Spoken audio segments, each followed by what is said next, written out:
Bonjour chers internautes, c'est Il Pastore pour continuer sur un chapitre du livre de Michel Onfray, Théorie de Jésus, le chapitre intitulé Dialectique. Précisément, j'évoquerai des interprétations dans ce chapitre.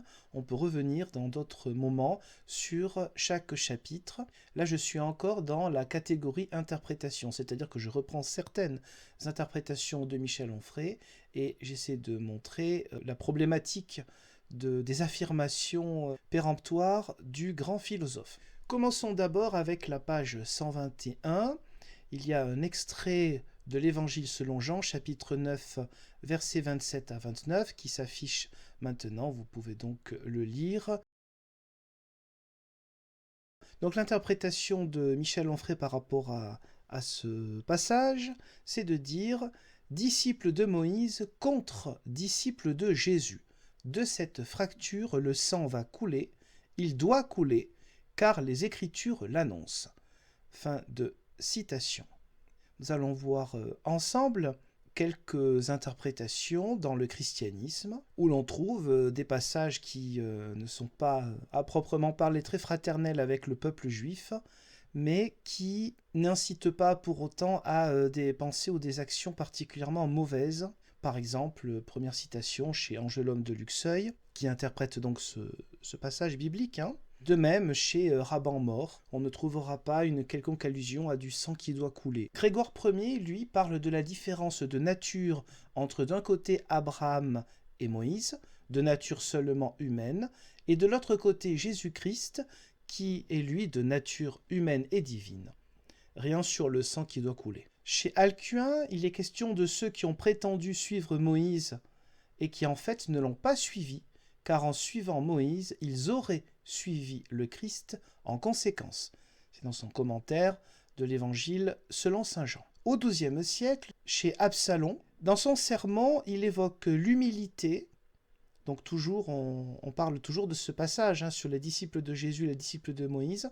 Il évoque l'humilité et non pas un antagonisme entre la communauté juive et la communauté chrétienne, et il n'y a nulle part une histoire de sang à verser. Son sermon numéro 3 d'un dimanche de l'Avent. Quelques siècles plus tard, le bras droit de Luther, le réformateur Mélenchon, évoque la puissance de la loi, comme pour chez les Romains, et c'est cette puissance de la loi qui explique pourquoi les Juifs du chapitre 9 de Jean refusent de reconnaître le Christ.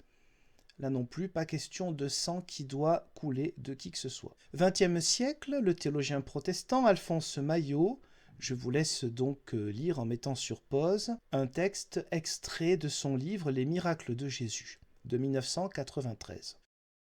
Le théologien catholique italien Renzo Infante parle, lui, de la distinction dans le Talmud de Babylone entre les pharisiens et les sadducéens. C'est-à-dire que la manière d'écrire dans le passage biblique qu'on a entendu, pour lui, fait référence, ou indirectement, à une manière déjà de comprendre au sein du judaïsme la distinction entre plusieurs branches de la même religion. Donc là encore, pas question de sang qui doit couler. Poursuivons avec la page 202, extrait.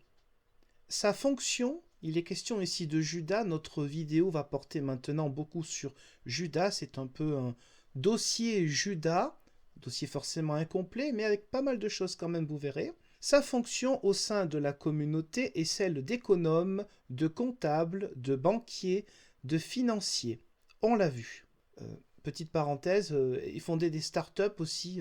C'est donc l'homme de l'argent dont Jésus nous fait savoir lors des épisodes des marchands du temple, entre parenthèses, je ne savais pas qu'il y avait plusieurs épisodes des marchands du temple, qu'il est impur car le commerce est une affaire de voleurs. En quoi l'argent est impur? Ce n'est pas le commerce qui est une affaire de voleurs, c'est le commerce près du temple avec une manière d'interagir entre ces vendeurs et ceux qui, de la part du judaïsme, viennent faire des pèlerinages, viennent au temple pour sacrifier des animaux, et profitent qu'il y ait des vendeurs pour pas apporter les animaux depuis X kilomètres, plus le fait qu'il y a une histoire de monnaie qui reprend de la monnaie des Romains alors qu'il y a une monnaie spécifique au temple, il y a pas mal de choses qui n'indiquent pas du tout que l'argent en tant que tel, ou le commerce en tant que tel, serait une affaire de voleurs. Je pense qu'il n'y a pas besoin d'avoir fait bac plus 50 en théologie pour, en lisant le Nouveau Testament, comprendre que l'argent en tant que tel, le commerce, est une affaire de voleur. On peut dire que ça vole pas très haut. Et donc, bien sûr, toujours la même technique. Comment montrer en 2 phrases une histoire pour servir la cause de la théorie de Michel Onfray? L'argent, c'est pas bien. Judas, l'argent et les Juifs, c'est un peu pareil. Donc les Juifs, c'est pas bien. Vous voyez que les inventeurs de Jésus sont des antisémites. Le but, il est là, c'est de mener à travers des petites pincées de malhonnêteté intellectuelle ou de problèmes de lecture, visiblement, d'arriver à sa théorie. On n'est pas dans un travail argumenté très sérieux. Un peu plus bas, à la page 202, son nom témoigne. En gématrie, donc les interprétations en chiffrant des lettres, le chiffre de Judas l'Iscariote est 30. Or 30, c'est le nombre de deniers d'argent qu'il obtient pour prix de sa trahison. Fin de citation. Donc vous voyez, le sérieux de l'auteur, c'est d'utiliser des méthodes peu fiables, peu recommandables, la gématrie, pour fonder sa propre argumentation. La gématrie a évidemment existé dans l'interprétation de certains chrétiens, mais on voit bien dans l'histoire du christianisme que la théologie chrétienne et la compréhension de Judas ou d'autres personnages n'a rien à voir avec une histoire de lettres qui correspondent à un chiffre. On a quelques auteurs chrétiens qui l'ont utilisé. Ça fait partie des choses qui peuvent exister, mais dont l'importance n'est pas du tout capitale, et heureusement. Vous avez cela chez Ambroise, par exemple, vous trouvez là un extrait de l'évangile de Saint Luc, où il est question dans son interprétation de gématrie. En tout cas, sur le peu de livres que j'avais à disposition au moment où j'ai commencé à préparer cette vidéo, autour de moi, dans la paroisse où j'étais avant et l'actuelle, ne serait-ce que dans 4 ouvrages de spécialistes, il est nulle part question de la gématrie. Pareil, vous avez la gématrie qui est un peu moquée, qui est considérée comme peu fiable par Charles Brutsch, qui était un théologien protestant exégète, dans son livre de 1955, Clarté de l'Apocalypse. Vous imaginez bien que l'Apocalypse étant un livre extrêmement symbolique, la gématrie, qu'une lettre correspond à un chiffre, est très important. Il met ça un petit peu de côté. Poursuivons à la page 204. Toujours un extrait du livre de Michel Onfray. Jésus conclut, maintenant a été glorifié le Fils de l'homme, et Dieu a été glorifié en lui. Si Dieu a été glorifié en lui, Dieu aussi le glorifiera en lui. C'est bientôt qu'il le glorifiera. Petits enfants, pour peu de temps encore je suis avec vous, vous me chercherez, et comme je l'ai dit aux Juifs, où moi je m'en vais, vous ne pouvez venir. À vous aussi, je le dis à présent, référence donc à Jean 13, versets 31 à 33. Une dernière attaque contre les Juifs, une saillie qui affirme clairement que les 2 mondes sont définitivement séparés et ne communiquent plus, que les disciples de Moïse ne sauraient aller là où iront ceux de Jésus. Fin de citation, page 204. Comment trouver des antagonismes anti-juifs là où il n'y en a pas? Cette interprétation que l'on doit sans doute prendre à la lettre par le grand philosophe, celui qui lui a réfléchi, ne colle pas trop avec toute la lignée de gens qui ont passé leur vie sur ces textes bibliques-là. Par exemple avec Bernard de Clairvaux, dans son sermon numéro 2, pour le jour de l'ascension du Seigneur, rien à voir avec un antagonisme de 2 communautés qui vont se séparer. Ou plus récemment, un théologien protestant, Walter Kleiber, dans son exégèse de 2017, la répétition, quand Jésus répète ce qu'il a dit aux Juifs, entre guillemets, reprend d'une parole prononcée dans le même évangile selon Jean, au chapitre 8, aux pharisiens. Et les pharisiens, c'est une partie du judaïsme. Lorsque Jean écrit donc « les Juifs », entre guillemets, il fait référence aux pharisiens que Jésus a frontalement critiqués. Et afin de ne pas devenir comme eux, il va leur donner un nouveau commandement, il va donner aux apôtres donc un nouveau commandement pour pas qu'ils deviennent comme les pharisiens, qui certes étaient l'élite sur le plan théologique, mais dont le comportement de certains en tout cas allait à l'encontre finalement de cet élitisme, il était inversement proportionnel sur le plan du comportement. Donc afin de ne pas devenir comme les pharisiens, Jésus donne aux apôtres ce nouveau commandement, donc aimez-vous les uns les autres, qui n'a pas beaucoup de ressemblance, là c'est moi qui le dis, ce n'est plus le théologien Kleiber, qui n'a pas beaucoup de ressemblance avec « vous aimerez la nouvelle religion, vous détesterez l'ancienne hein. ». Aimez-vous les uns les autres, dans l'église qui arrive, c'est pas l'idée détester les juifs. Il n'y a pas de rapport entre une séparation des deux communautés dans ce contexte-là. Mais il n'y a rien à faire, il faut que Michel Onfray trouve toute occasion, toute possibilité pour marquer séparation, antagonisme, hostilité, anti-judaïsme, antisémitisme. Nous continuons à la page 204. Vous vous rappelez, l'extrait biblique de tout à l'heure, maintenant a été glorifié le Fils de l'homme. Vous me chercherez, comme je l'ai dit aux Juifs, où moi je m'en vais, vous ne pouvez venir. À vous aussi je le dis à présent, Jean 13, 31, 33. Donc en reprenant ce passage biblique, l'auteur poursuit un peu plus bas, à la page 204, je cite. « Et puis cet aveu que Jésus n'a pas été trahi par Judas, mais qu'à l'inverse, c'est le juif Judas qui est trahi par Jésus pour que s'accomplisse son récit. Car Jésus sait qu'il instrumentalise Judas. Il prétend réaliser les Écritures, le plan se déroule fatalement, il envoie Judas à la mort après lui avoir fait endosser l'habit jaune de la trahison. C'est en effet avec cette couleur que l'histoire de l'art occidental le représente. » Fin de citation. Alors, d'abord, le fait que l'histoire de l'art représente le traître en jaune, on s'en moque un petit peu quand l'évangile est écrit, parce que lorsque l'évangile est écrit, eh bien, on n'est pas dans l'art occidental, qui ne peut pas encore être chrétien. Donc là, ça fait partie des nombreux anachronismes, mais qui servent à l'auteur pour dire « Regardez, je suis cultivé », et de montrer, par un mélange de siècles, l'idée qu'il veut donner. Donc, même sans le jaune, on aurait compris que son idée est de déculpabiliser Judas et de culpabiliser Jésus. C'est la thèse de l'auteur. Évoquons la question de la fatalité. La fatalité, c'est une conception qui est païenne. Elle n'est pas biblique, ni dans l'Ancien Testament, ni dans le Nouveau.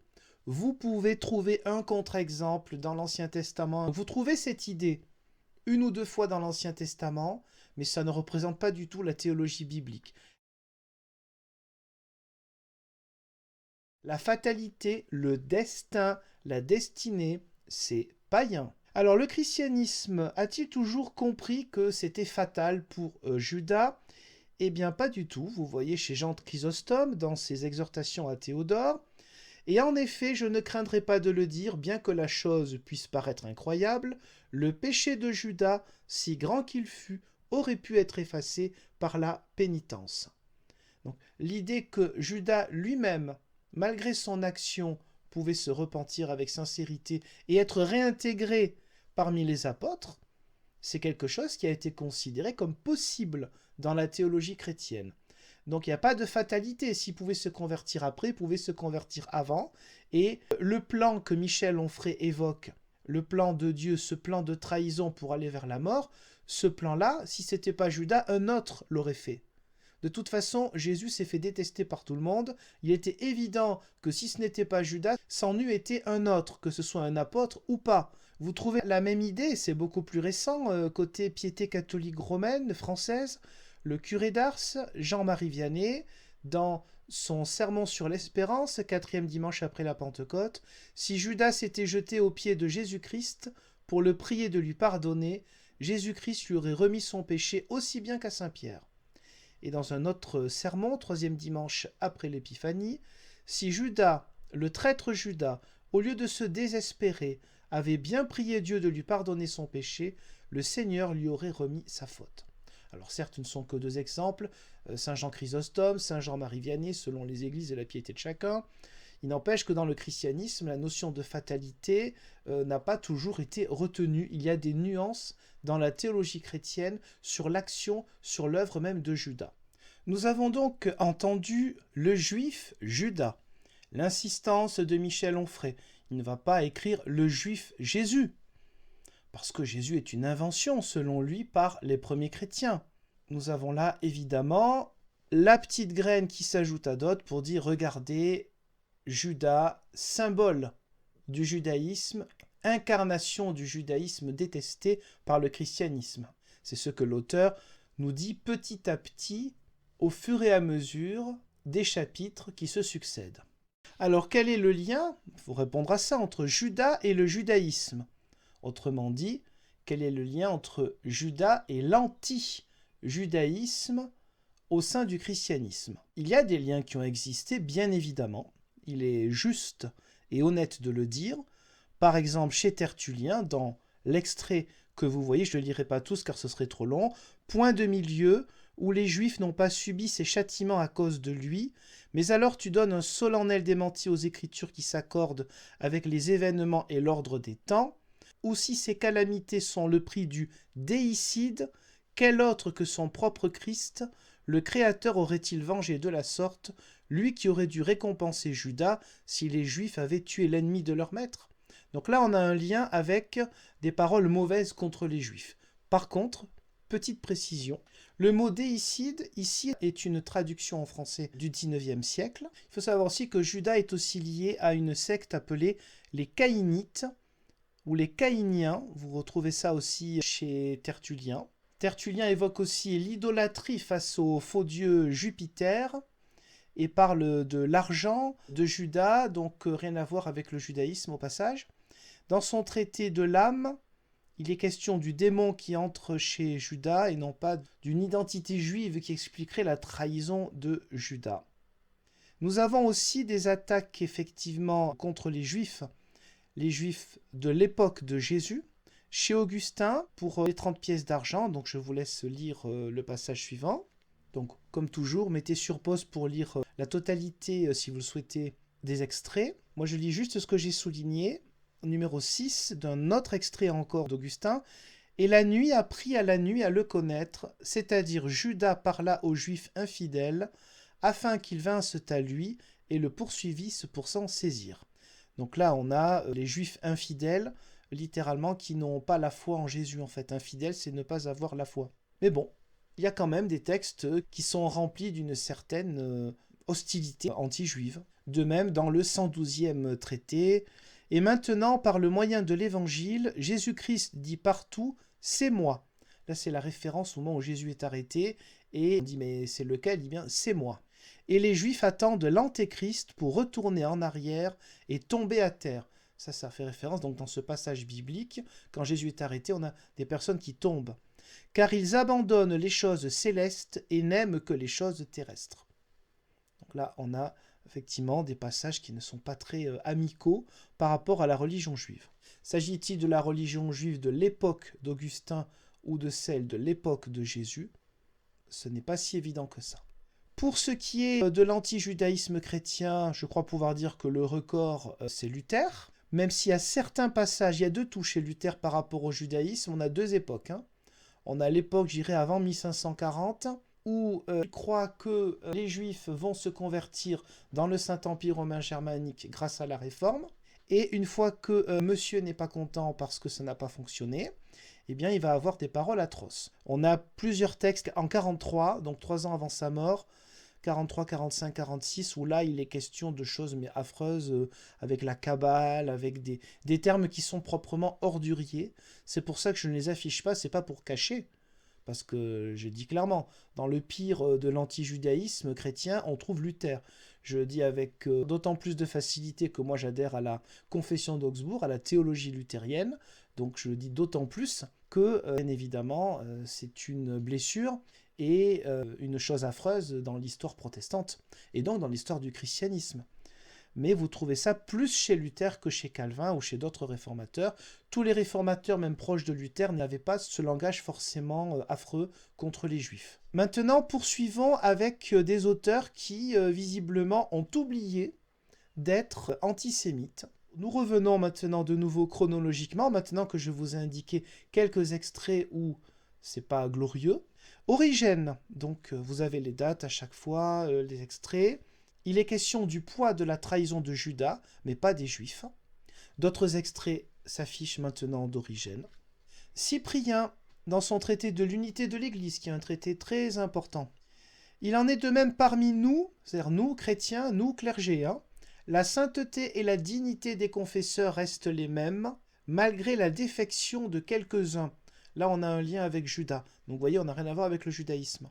Un peu plus loin, Athanase d'Alexandrie, où Judas est évoqué, mais le contexte n'a rien à voir avec le judaïsme, il n'y a pas de condamnation des Juifs. Basile le Grand évoque Judas dans un contexte contre les Ariens, c'est-à-dire contre une partie du christianisme qui marque un peu plus la nature humaine de Jésus que la nature divine, donc rien à voir avec le judaïsme. Nous avons un autre traité aussi de Basile le Grand où il est question de l'avarice, et Basile ne fait aucun lien entre Judas et les Juifs. Pareil dans sa règle. Astérios d'Amazée évoque le Nouveau Testament avec deux personnages entre guillemets chrétiens, Ananias et Saphira, mais il n'y a rien à voir avec le judaïsme pour évoquer la question de l'argent et de Judas, rien à voir avec les Juifs. Ambroise de Milan, traité sur l'évangile de Saint Luc, il parle de l'avarice de Judas, il ne fait aucun lien avec le judaïsme. Pareil dans plusieurs passages où Judas est évoqué au sein de son traité sur l'évangile selon Saint Luc. Pas plus dans son traité des devoirs où nous avons ici deux extraits où il n'est nulle part question d'anti-judaïsme ou d'antisémitisme en lien avec Judas. Chez Jérôme, nous ne trouverons pas plus d'anti-judaïsme lié à Judas.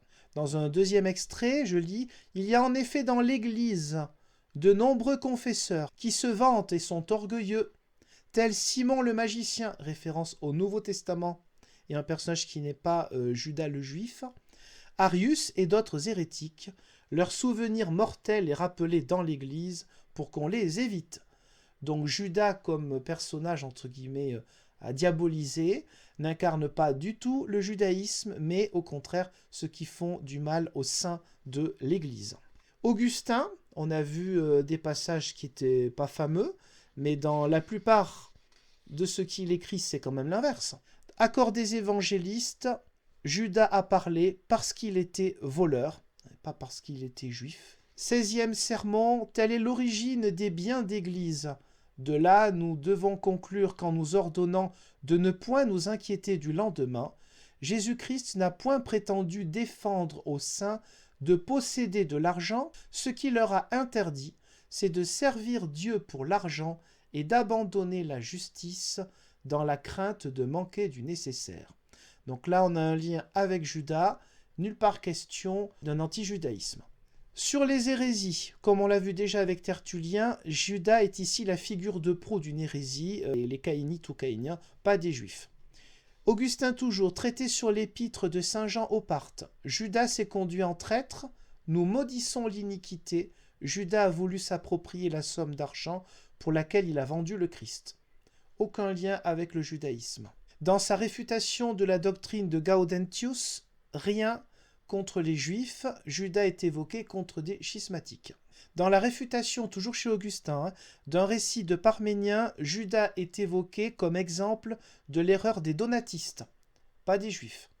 Dans la Cité de Dieu, parmi ces 12 apôtres, il s'en trouva un mauvais, mais Jésus fit servir sa méchanceté même au bien, en accomplissant par elle le mystère de sa passion, et enseignant à son Église à supporter comme lui les méchants dans son sein. Donc là, on voit que le nombre d'attaques, si on peut parler d'attaques d'Augustin, en règle générale, par rapport à Judas, c'est contre les mauvais chrétiens et pas contre les juifs. Encore chez Augustin, 60e traité, sur le fait que Jésus a été troublé. À un moment, il dit « Je suis troublé ». Entendons, si nous le voulons, ce passage de notre évangile en ce sens que Jésus se soit troublé par compassion pour la perte de Judas. Vous voyez là qu'il y a une théologie chrétienne qui est non fataliste sur Judas et qui n'est pas une diabolisation du judaïsme à travers ce personnage Judas. Encore Augustin, explication du sermon sur la montagne, je vous laisse le lire. Nous avons d'ailleurs plusieurs extraits de l'explication du sermon sur la montagne. Dans le 27e traité, il n'y a pas plus d'anti-judaïsme ou d'antisémitisme. Dans son traité de la correction et de la grâce, nous avons ceci. En effet, Judas a été choisi par celui qui sait tirer le bien du mal, de telle sorte que le crime de ce malheureux apôtre a été l'occasion pour le Sauveur d'accomplir l'importante mission pour laquelle il était venu sur terre. Donc l'occasion et non pas la fatalité, la prédestination de ce personnage-là. Et en écrivant cela, on ne voit pas en quoi Augustin irait vers l'idée de faire payer cela au judaïsme. Toujours Augustin, Judas est évoqué encore une fois pour une hérésie et non pas par rapport au judaïsme. Le traité du travail des moines, cette bourse, il l'avait confiée à Judas pour nous apprendre à supporter les voleurs dans l'Église, si nous ne pouvons les éviter, car d'après l'Écriture sainte, ce misérable volait ce qu'on y mettait. Aucun lien avec le judaïsme. 51e traité, pas plus d'antijudaïsme ou d'antisémitisme. 55e traité, il est question des esprits méchants qui ont envahi Juda, et donc ce n'est pas l'identité juive de Judas qui a pour conséquence la trahison et un rapport malsain avec l'argent. Pareil, vous pouvez lire dans le 61e et 63e traité, toujours chez Augustin. Passons maintenant à Jean Chrysostome. 6e homélie sur Lazare. Quoi de pire que le traître Judas, cet esclave de l'avarice? Aucun lien avec le judaïsme. Oui, je précise que là, que je prends des extraits, j'ai regardé un petit peu avant et après. J'ai pas pris une phrase en évitant qu'on parle du judaïsme dans les autres phrases. Hein. Ça correspond un petit peu quand même au contexte. Toujours Jean Chrysostome, 7e homélie contre les anoméens sur le Fils qui est consubstantiel au Père. Donc nous sommes là dans la théologie intrachrétienne. On ne trouve pas d'antijudaïsme ou d'antisémitisme avec Judas. Homélie sur la trahison de Judas. La première homélie, il s'agit de pleurer sur Judas. Et ça ne signifie pas donc haïr les Juifs. Hein. Il est question de l'avarice, maladie de l'âme. Aucun lien avec le judaïsme. Judas souffrait d'un mal incurable. Pas plus de lien avec les Juifs. Ça, on le trouve dans le commentaire sur la première lettre aux Corinthiens, homélie 33. Dans l'homélie numéro 21, tout cela a été écrit, alors pas pour que le sang des Juifs coule, hein. Tout cela a été écrit, donc en lien avec Judas, là encore, aucun lien avec un anti-judaïsme. Un peu plus tard, entre l'an à peu près 400 et 410, la règle des 4 pères de l'Érins. Je vous laisse lire là aussi par rapport à Judas, rien à voir avec le judaïsme. Léon le Grand, cité par Thomas d'Aquin dans son sermon 9 sur la Passion, il est question de la soif de l'argent chez Judas. Aucun lien avec le judaïsme. Rémi, toujours cité par Thomas d'Aquin. Judas Iscariote est en lien avec ceux qui abandonnent la foi pour retourner en arrière. On ne trouve pas d'anti-judaïsme ou d'antisémitisme lié au personnage Judas chez Rémi. Jean Climac, dans son livre mystique L'échelle sainte, 10e degré de la médisance, attention au jugement injurieux. En lien avec Judas, bien entendu, rien à voir avec le judaïsme. Raban mort, toujours cité par Thomas d'Aquin. Je précise que les citations de Thomas d'Aquin, il y a, pas à chaque fois, mais il y a beaucoup d'endroits où j'ai pu vérifier que c'était vraiment à la lettre près lorsque je retrouvais la citation d'origine de l'auteur en tant que tel. Donc, Raban mort, le Seigneur nous apprend par là combien grande est la vérité qui ne peut être affaiblie par la trahison même d'un de ses ministres. Rien à voir avec le judaïsme.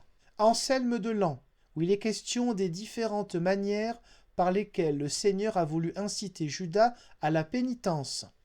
Ça, c'est dans ses explications de l'évangile de Matthieu. Bernard de Clairvaux, 3e sermon sur le psaume 90. Il est question du péché d'apostasie de Judas. Ça, c'est un vocabulaire intrachrétien, rien à voir avec le judaïsme. Attention au jugement, c'est un peu le message que Bernard de Clairvaux veut faire passer dans La vigne mystique ou traité de la passion du Seigneur. Je vous laisse lire. Méditation sur la passion et la résurrection du Seigneur, chapitre 7 du péché de Judas et de son désespoir. Il rapporta donc les 30 pièces d'argent et les jeta dans le temple. Voyez quel grand cas il en faisait. Il ne les jeta pas sur du fumier, mais dans le temple. Cela veut dire que c'était à des dieux d'or et d'argent qu'il s'était consacré comme un temple. L'avarice est, en effet, le culte des idoles, et elle aveugle les yeux des sages. Vous voyez là, rien à voir encore une fois avec le judaïsme. On parle d'idole, on parle d'un comportement païen. Judas est ici l'incarnation du paganisme, pas du judaïsme. Je vous laisse lire encore d'autres passages. Le sermon numéro 32, il est question du sentiment d'impunité face à Dieu. C'est la même pensée qui aurait inspiré Judas. Donc là encore, rien à voir avec le judaïsme. Arnaud de Bonneval, où il est question du commerce de tout, pas du commerce comme péché, hein, d'après la compréhension de Michel Onfray de ce qu'a dit Jésus sur le commerce. Hein. Le commerce de tout, donc dans le traité des œuvres fondamentales du Christ jusqu'à l'ascension, donc pour évoquer Judas, il n'y a pas de lien avec le judaïsme. Elred de Rivaux, ou abbé de Rieval de l'ordre de Cîteaux. Dans son traité pour l'Avent sur les 11 charges d'Isaïe, Judas est évoqué, sinon je ne vous en parlerai pas, et là encore, vous ne trouverez pas d'antijudaïsme ou d'antisémitisme. Antoine de Padoue, Sermon au prédicateur, où il est question du comportement de Judas, qui est à la recherche du pouvoir et de l'argent, ce qui existe aussi dans l'Église. Donc, pas question du judaïsme dans cette affaire-là. Un peu plus loin, sermon pour la formation du cœur du pécheur, où là encore, le traître Judas n'a rien à voir avec le judaïsme. Dans son sermon, toujours Antoine de Padoue, à ceux qui vivent dans le cloître, le sermon sur l'âme pénitente, il va jusqu'à dire que celui qui viole la confession, le secret de la confession, pêche plus gravement encore que le traître Judas, qui vendit aux Juifs le Fils de Dieu, Jésus-Christ, qui vendit aux Juifs de son époque. Donc il n'y a rien d'anti-juif là-dedans. Albert le Grand, traité Le paradis de l'âme. Je vous laisse lire la note du numéro 3. Alors pour ce qui est de Thomas d'Aquin lui-même, eh bien je vais vous faire défiler beaucoup d'extraits. Peut-être je ne les ai pas trouvés tous, mais en tout cas ce que j'ai pu trouver en français, beaucoup d'extraits de commentaires d'évangile de Thomas d'Aquin. Donc là, encore une fois, cliquez sur pause si vous voulez vous arrêter pour lire ces passages.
Vincent Ferrier, traité de la vie spirituelle.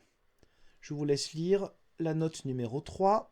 Savonarole, dans son traité de l'amour de Jésus-Christ, il écrit un peu comme un prophète, c'est ce qu'on disait parfois de lui, qui crie contre Judas, mais là-dedans, il n'y a rien que l'on pourra trouver d'anti-juif ou d'antisémite. Le réformateur Ulrich Zwingli, réformateur de Zurich, donc dans la Confédération helvétique, dans son texte Présentation de la foi qu'il a envoyé à l'empereur Charles Quint, la même année que la confession d'Augsbourg, la grande confession de foi luthérienne, il est question de Judas quelquefois, au numéro 6, au numéro 9, avarice, infidélité, rien à voir avec une figure anti-juive ou antisémite. Vous ne trouverez rien non plus dans les œuvres complètes d'Ignace de Loyola sur cette question. Chez Jean Calvin, dans l'Institution chrétienne, je vous laisse lire la totalité, moi je vous lis quelques extraits. Judas, donc se comportant déloyalement en sa charge, a pu être pire qu'un démon, mais de ceux que Jésus-Christ a unis à son corps, il ne souffrira point que nul périsse, vu que pour maintenir leur salut, il déplorera la puissance de Dieu, qui est plus forte que toute chose comme il a promis. On n'a rien à voir avec l'antijudaïsme. On a un autre extrait aussi encore au chapitre 24 du livre 3e. Je vous laisse lire tout ça.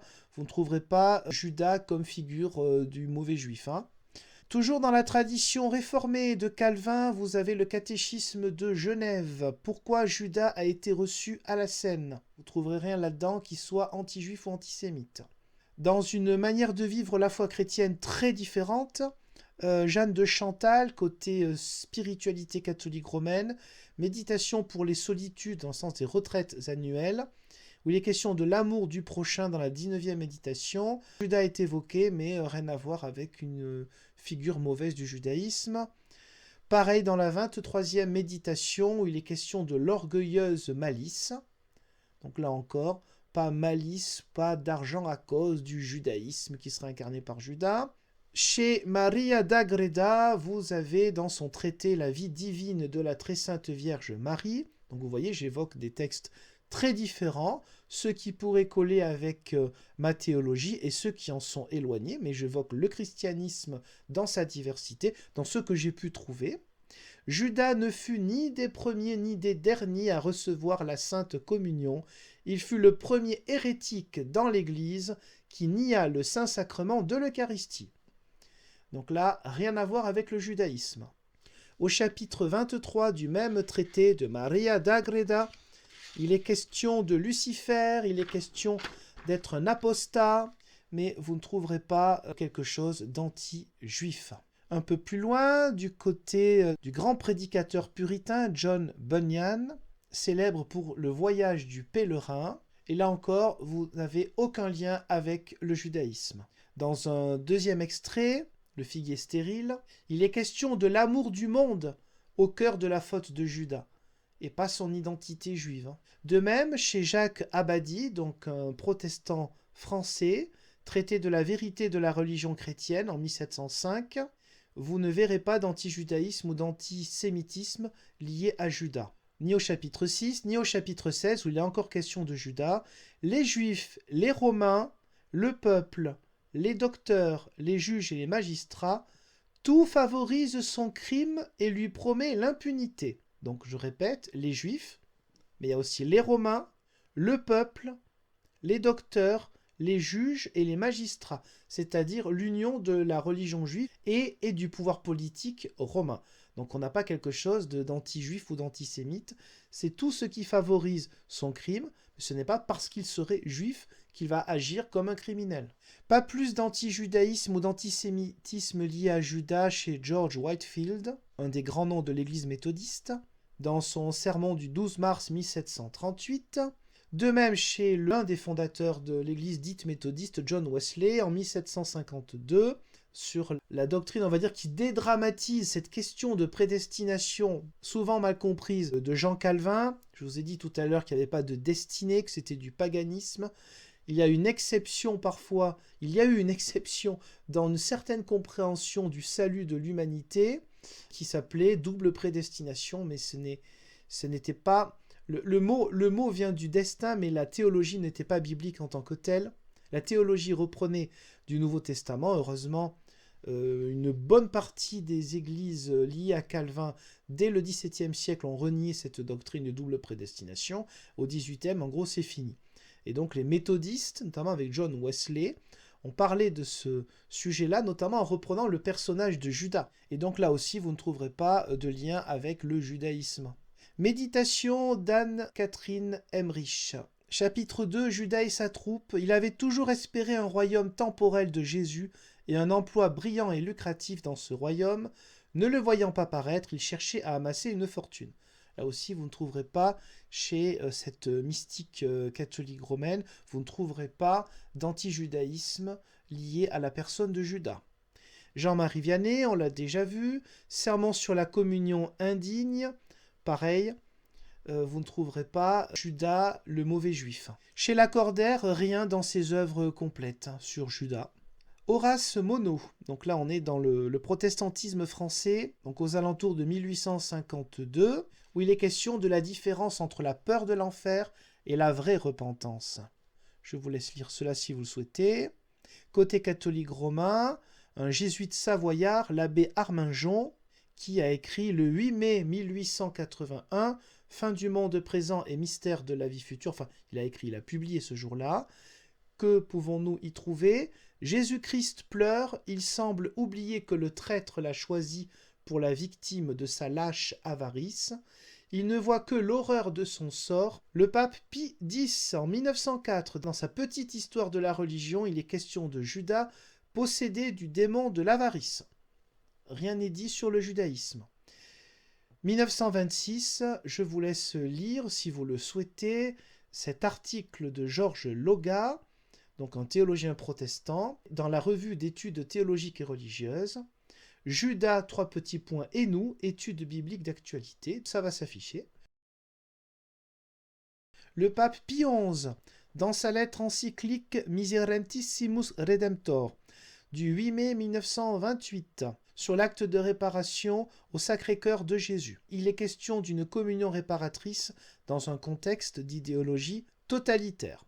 Donc il est question de Judas comme traître qui s'éloigne de la communion ou qui passe au camp ennemi de cette communion qui est donc un don de Dieu. Le même pape Pie XI, dans sa lettre encyclique du 20 décembre 1935 aux prêtres catholiques, il évoque l'esprit de cupidité des biens terrestres en lien avec Judas.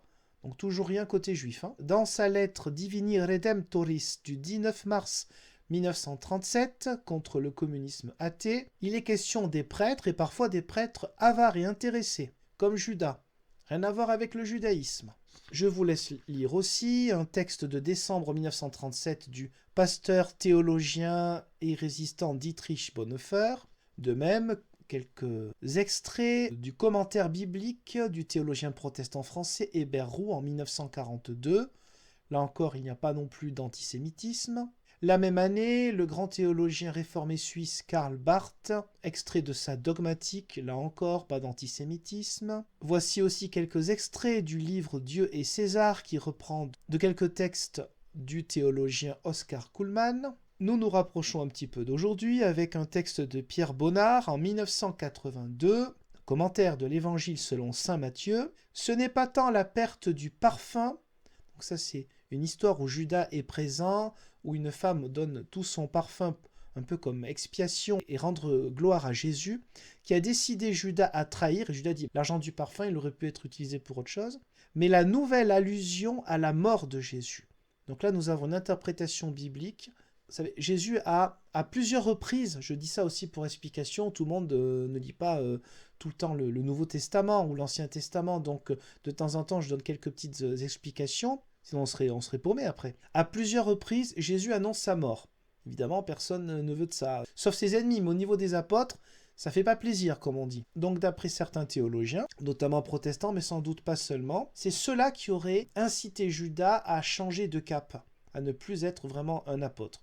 Donc là encore, rien à voir avec son identité juive qu'il partage, faut-il le rappeler, avec tous les autres apôtres et Jésus lui-même. Nous arrivons quasiment à la fin. Donc dans une exégèse d'un théologien protestant allemand Eduard Schweitzer de 1986, il nous est bien dit que Judas est enterré, vous savez, après son suicide ou le corps se vide, enfin des espèces de films d'horreur. C'est pas très net cette histoire de mort de Judas. Il est enterré dans un champ pour les étrangers, pour les païens. Judas est enterré comme un païen. Il n'a pas la possibilité d'être enterré comme un juif. Est-ce que s'il y a une histoire de suicide, figurez-vous que non, car le suicide, selon des textes importants de la tradition juive connue déjà à l'époque, n'avait pas la connotation forcément maudite qui existera au sein du christianisme. Donc ce n'est pas l'argument pour dire évidemment il ne pouvait pas l'enterrer parce qu'il était entre guillemets suicidé. Non, non, non, ça ne marche pas comme ça dans le contexte de l'époque. Il est enterré comme un païen.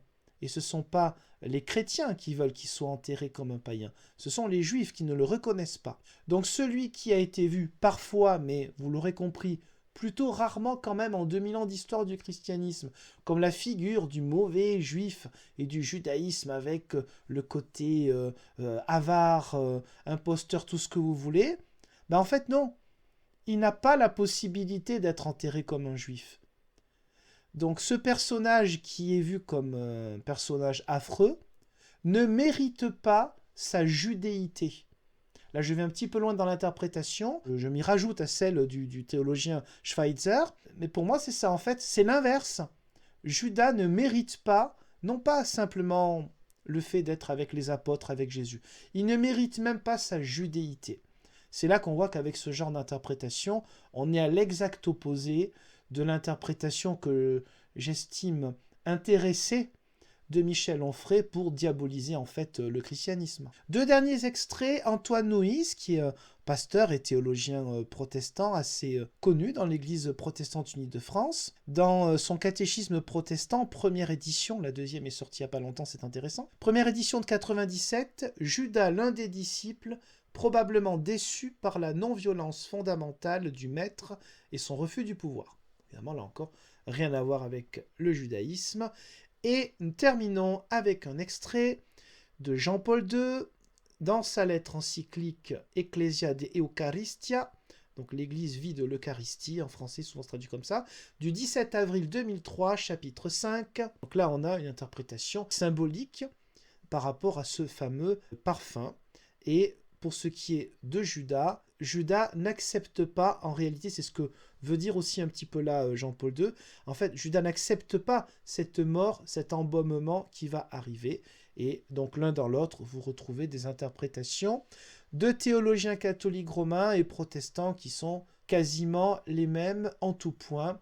Et nous avons vu avec cette vidéo que, en règle générale, pas tout le temps, mais en règle générale, ce qu'évoque Michel Onfray avec certitude, le fait que Judas soit le gars il a bon dos en fait, comme création du christianisme, pour projeter sur lui l'antisémitisme chrétien, nous voyons que cette affirmation a beaucoup de plomb dans l'aile et que c'est une interprétation qui finalement est assez ridicule et dont le sérieux rationnel laisse quelque peu à désirer pour un philosophe. Je vous remercie donc d'avoir visionné cette longue vidéo et je vous donne rendez-vous, Dieu voulant, pour d'autres vidéos.